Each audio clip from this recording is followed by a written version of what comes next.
तो इस चैप्टर के अगले टर्म में यानी मैग्नेटिक इफेक्ट ऑफ करंट के अगले टर्म में हम लोग क्या स्टडी करने जा रहे हैं, relation between mu naught and epsilon not. Very interesting. Okay, ये क्या है, बहुत ज़्यादा इम्पोर्टेंस रखता है। तो अब इसमें क्या है, the relation between mu naught and epsilon not. Mu naught की वैल्यू होती है 4 पाई इंटू 10⁻⁷ न्यूटन पर एम्पियर स्क्वायर, और 1/4 पाई एप्सिलॉन नॉट की वैल्यू होती है 9 × 10⁹ न्यूटन मीटर स्क्वायर पर कूलम स्क्वायर। और एप्सिलॉन नॉट इक्वल टू लिखा जा सकता है, यहीं से 4 पाई है, देख रहे हैं। हम इसे टेक्निकली एडजस्ट कर सकते हैं। एप्सिलॉन नॉट को क्या करें, यहाँ पहुँचा दें, और 9 × 10⁹ को हम यहाँ, that means epsilon naught is equal to 1/4 pi 9 × 10⁹ coulomb square per newton metre square. Okay, फिर क्या हो जाएगा, म्यू नॉट एप्सिलॉन नॉट में 4 पाई × 10⁻⁷/4 पाई इंटू 9 × 10⁹। 4 पाई से 4 पाई क्या होगा, कैंसिल हो जाएगा, और 10⁻⁷ को हम नीचे लाते हैं तो 9 और 7 ऐड हो जाएंगे, 10 की पावर क्या होगा, 16 हो जाएगा। तो 1/9 × 10⁻16। सो अब इसे हम जब सॉल्व करेंगे तो वैल्यू क्या मिलेगी, 1/3 × 10⁸ होल स्क्वायर। अब जो 3 × 10⁸ है, ये क्या होती है, स्पीड ऑफ लाइट होती है। c इक्वल टू क्या होता है, 3 × 10⁸ मीटर पर second. This is the speed of light. Okay student, तो क्या हो जाता है, mu naught epsilon naught is equal to 1/c², या फिर c is equal to 1/√μ naught into epsilon naught. This is the very important relation. Okay, इसने क्या किया, मैग्नेटिक और इलेक्ट्रिक परमिटिविटी दोनों को ही क्या कर दिया, कोरिलेट कर दिया। ओके स्टूडेंट, अब हम लोग स्टडी करेंगे comparison between Biot-Savart law and coulomb law. दोनों के बीच में एक कंपैरिजन स्टडी की जाएगी।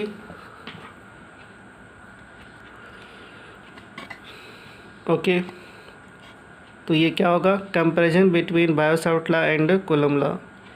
तो पॉइंट ऑफ सिमिलरिटीज़ क्या हैं, दोनों ही क्या हैं, इन्वर्स स्क्वायर लॉ हैं। क्यों, जैसे वहाँ पे इलेक्ट्रिक फील्ड प्रोपोर्शनल थी 1/r² के, तो यहाँ मैग्नेटिक फील्ड क्या है, 1/r² के प्रोपोर्शनल है।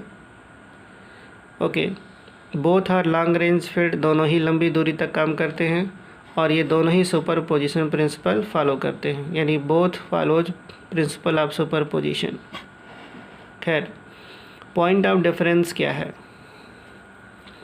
The magnetic field is produced by a vector source IDL। Listen once again, यहाँ पर जो मैग्नेटिक फील्ड प्रोड्यूस होता है वो क्या है, करंट एलिमेंट है, और करंट एलिमेंट को हम एक वेक्टर एलिमेंट मानते हैं। Okay, so while electric field, जबकि इलेक्ट्रिक फील्ड क्या है, चार्ज डिपेंडेंट है।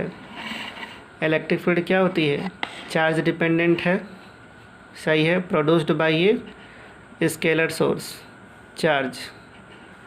The direction of the electrostatic field is along the displacement vector joining the source and the field point। सही है, देखिए क्या होता है, इलेक्ट्रिक फील्ड जब फाइंड करते हैं तो सिंपली एक चार्ज होता है Q, ये डिस्टेंस R हो गई, और ये पॉइंट P। यहाँ पे किसी तरह का कोई एंगल नहीं लिया जाता, along द लाइन होती है। ओके, और इस पॉइंट पर इलेक्ट्रिक फील्ड की डायरेक्शन ये हो जाती है along द लाइन, सही है। लेकिन बायो-सावर्ट में क्या होता है, बायो-सावर्ट में जो हम करंट एलिमेंट लेते हैं और जो पॉइंट P सपोज की जाती है, वहाँ पर फील्ड की डायरेक्शन हमेशा या तो परपेंडिकुलर इनवर्ड होती है या तो परपेंडिकुलर आउटवर्ड होती है। ओवरऑल हम ये कह सकते हैं plane perpendicular. So the direction of the magnetic field is perpendicular to the plane containing the displacement vector R and the current element vector IDL। Okay, now in Biot-Savart law, the magnitude of the magnetic field is proportional to the sine of the angle theta। Biot-Savart में क्या होता है, magnetic field किस पर depend करती है, sine theta पर depend करती है। Between the current element vector ideal and R position vector, while there is no such angle dependence on the coulomb law. Coulomb law में जब हम इलेक्ट्रिक फील्ड फाइंड आउट करते हैं तो वहाँ पे थीटा जैसी कोई बात नहीं होती। सिंपल क्या होता है, E = kq/r²। और अब हम स्टार्ट करते हैं application of Biot-Savart law. Okay, सो इसका पहला एप्लीकेशन क्या है, magnetic field surrounded a thin straight conductor. हम एक थिन स्ट्रेट कंडक्टर के चारों तरफ एक मैग्नेटिक फील्ड को कैलकुलेट करने जा रहे हैं। तो ये रही एक स्ट्रेट कंडक्टर जिसमें करंट क्या हो रही, A to B यानी कि टॉप टू बॉटम फ्लो कर रही है। और एक पॉइंट P सपोज किया गया जो कि पॉइंट O से ठीक क्या है D, परपेंडिकुलर डिस्टेंस लिया गया D, राइट।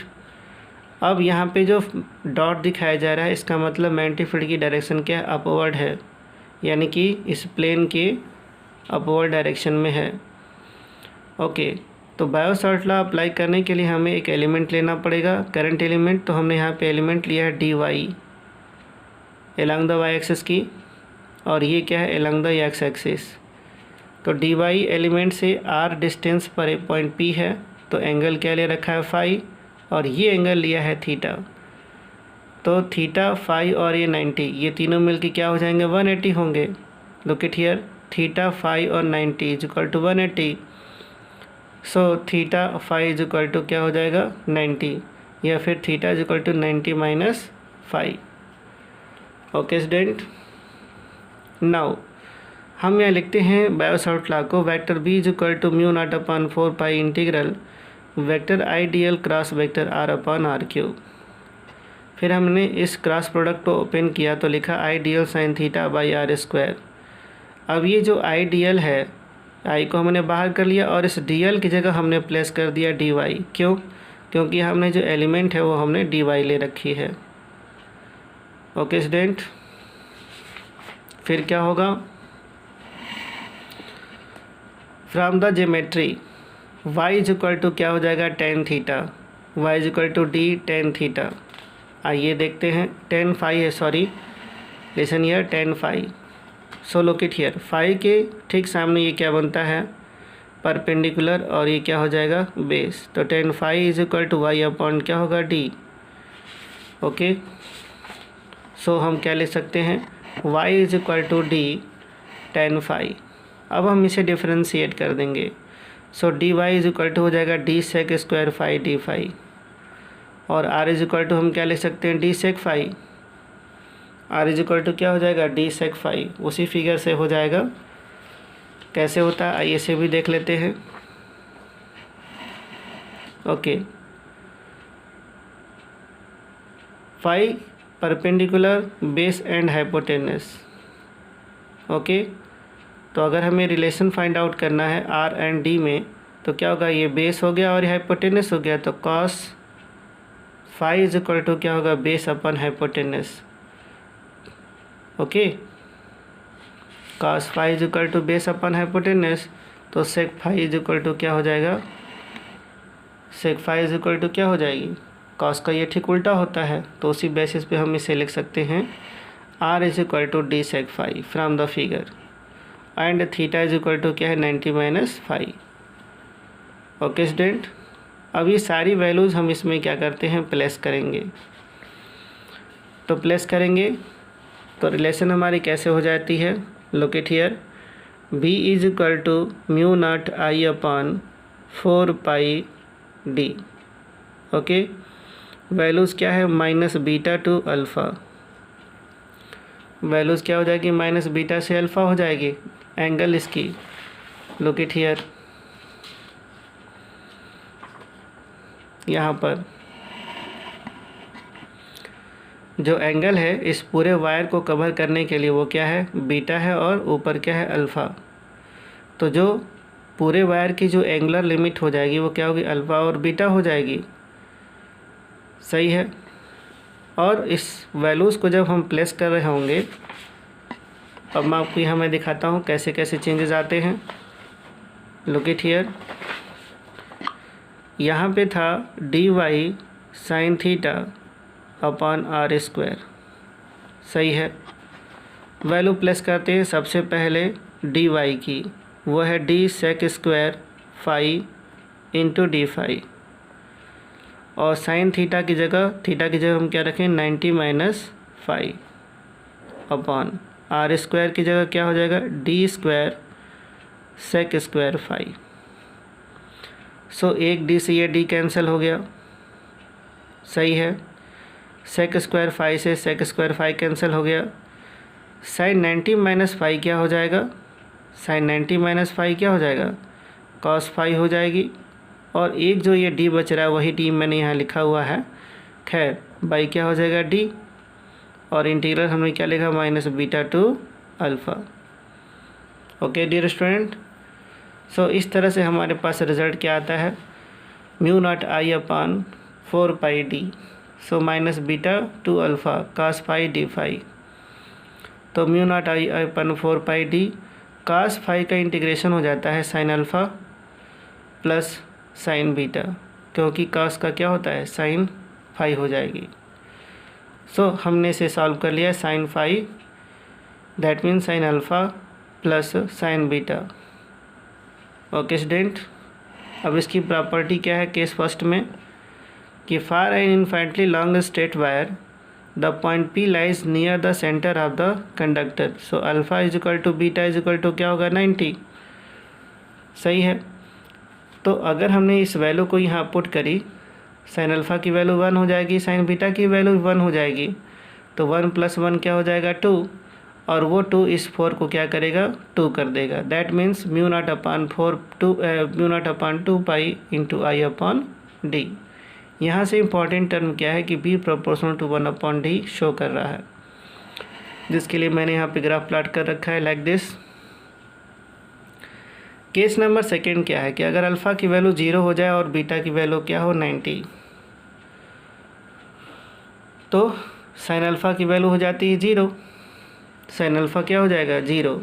अगर ये 0 हो जाता है तो ये क्या है 1 हो गया, तो रिज़ल्ट हमारे पास सिंपल क्या बचा mu naught I upon 4 pi d.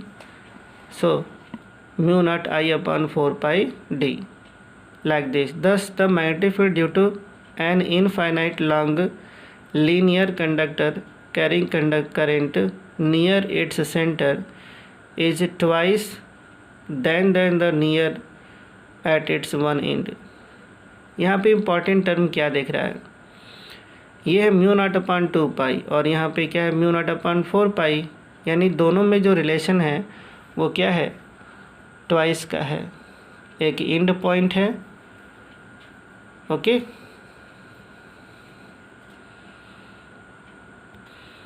So dear students, उम्मीद करते हैं ये लेक्चर्स आपके समझ में आए होंगे। थैंक यू स्टूडेंट्स, चैनल को लाइक करें, शेयर एंड सब्सक्राइब करें। Thank you.